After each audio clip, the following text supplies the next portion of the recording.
نبی والی محنت سے یقین بنتا ہے. حضور پاک علیہ الصلوۃ والسلام نے اس امت کو محنت دی ہے. ہاں، دعوت کی عظیم محنت، جس محنت سے امت کا یقین بنے گا، اور امت کا یقین جتنا بنے گا اتنا امت کی زندگی کا رخ صحیح ہوگا، اور امت کے جتنے اعمال صحیح ہوں گے اللہ کی طرف سے حالات بدلے جائیں گے. حالات کا بدلنا کسی کے ہاتھ میں نہیں ہے، ایک اللہ کے ہاتھ میں ہے. اور حالات کے بدلنے کا تعلق ملک و مال، طاقت، قوت سے نہیں ہے، اعمال سے ہے. جناب رسول اللہ صلی اللہ علیہ وسلم نے مدینہ پاک میں آپ نے خطبہ دیا، اور خطبے میں آپ نے عالمی پیغام، پوری قیامت کے آنے والے انسانوں کو آپ نے پیغام دیا ہے. اے دنیا کے انسانوں، اگر تم اپنے حالات کو درست کرنا چاہتے ہو تو اس کا ایک ہی راستہ اور کیا ہے؟ من اصلح ما بینہ و بین اللہ اصلح اللہ ما بینہ و بین خلقہ، کہ جو اپنے اور اللہ کے درمیان کے معاملے کو درست کر دے گا اللہ اس کے اور مخلوق کے درمیان کے معاملے کو درست کر دے گا. پوری دنیا کے انسانوں کے مسائل کا حل یہ ہے، اور اس کے لیے حضور والی محنت ہے. کہ حضور پاک علیہ الصلوۃ والسلام والی محنت، وہ ایمان کی محنت، وہ دعوت کی محنت جب وہ وجود میں آئے گی، اس کے وجود میں آنے پر آسمان سے ہدایت اترے گی. جیسے اللہ نے دنیا کے ظاہری نظام میں ایک بات بتائی ہے کہ کسانوں سے کہا ہے زمینوں پر محنت کرو، جیسا ہم کہتے ہیں وہ زمینوں پر محنت کرتے ہیں اور زمینوں بھی ڈال دیتے ہیں، پھر آسمان سے اس سے غلہ نکالنے کا فیصلہ آتا ہے کہ تم منوں کے حساب سے ڈالو، ہم ٹنوں کے حساب سے دیں گے. بغیر زمین پہ محنت کیے ہوئے کوئی نہیں کہتا دعا کرو. دعا تو محنت کے بعد ہے، ہدایت کی محنت کے بعد ہدایت کی دعا ہے.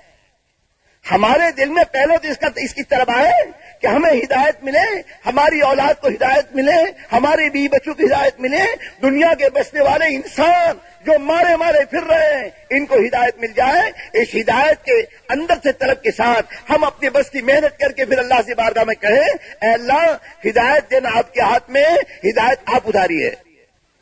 اس نبی والی محنت اور جوہد کو زندہ کرنا ہے. ہر مرد عورت کی زندگی میں وہ جوہد اور محنت زندہ ہو، وہ ایمان کی دعوت، وہ اللہ کی قدرت سے ہونے کا بول. ہم اپنے گھروں میں اپنے گھر کی عورتوں کو سمجھائیں کہ ہم دکانوں سے نہیں پلتے، ہمارا پالن ہار تو اللہ ہے، ہمارے مسائل کا حل اللہ کرتے ہیں. ہم دکانوں میں بیٹھے اس لیے نہیں کہ دکان سے میری زندگی بنے گی، یہ تو اللہ کا حکم ہے، اس حکم کو پورا کرنے میں جا رہا ہوں. اور جب اللہ کا حکم پورا کرنے کی نیت سے مسلمان جائے گا تو پھر دکان و کاروبار میں خدا کے حکموں کو پورا کرے گا. اور جب یہ اللہ کے حکموں کو پورا کرے گا اس پر اللہ اپنے وعدوں کو پورا کریں گے اور اللہ کی مدد کا مستحق بنے گا اور اللہ تعالیٰ اس کی زندگی بنائے گا. زندگی کے ہر شعبے میں اور ہر موقع پر حالات احکام دونوں کا مقابلہ ہے. ایک طرف حالات، ایک طرف خدا کے احکام ہے. احکام کو جو پورا کرے گا اللہ اسے کامیاب کر دے گا، اور جو حالات سے ڈر کر خدا کے احکام توڑے گا ہر حال میں ناکام ہوگا، چاہے فیکٹریوں کا مالک ہو چاہے حکومت کا مالک ہو. احکام ٹوٹے ہیں تو زندگی اجاڑی جائے گی، اوپر سے آئے گا فیصلہ اجاڑ گا، کوئی نہیں بچا سکتا. وَإِذَا عَرَضْنَا أَن نُهْلِكَ قَرْيَةً أَمَرْنَا مُتْرَفِيهَا فَفَسَقُوا فِيهَا فَحَقَّ عَلَيْهَا الْقَوْلُ فَدَمَّرْنَاهُمْ تَدْمِيرًا. جب ہم کسی بستی والوں کو اور کسی ملک والوں کو اور ہم کسی بستی والوں کو ہم ہلاک کرنے کا ارادہ کرتے ہیں تو اس بستی میں جو زیادہ مال والے اور جو زیادہ جن کو خدا نے دنیا دے رکھی ہے یہ خدا کے حرام کردہ چیزوں میں لگتے ہیں اور خدا کی منع کردہ چیزوں میں لگتے ہیں.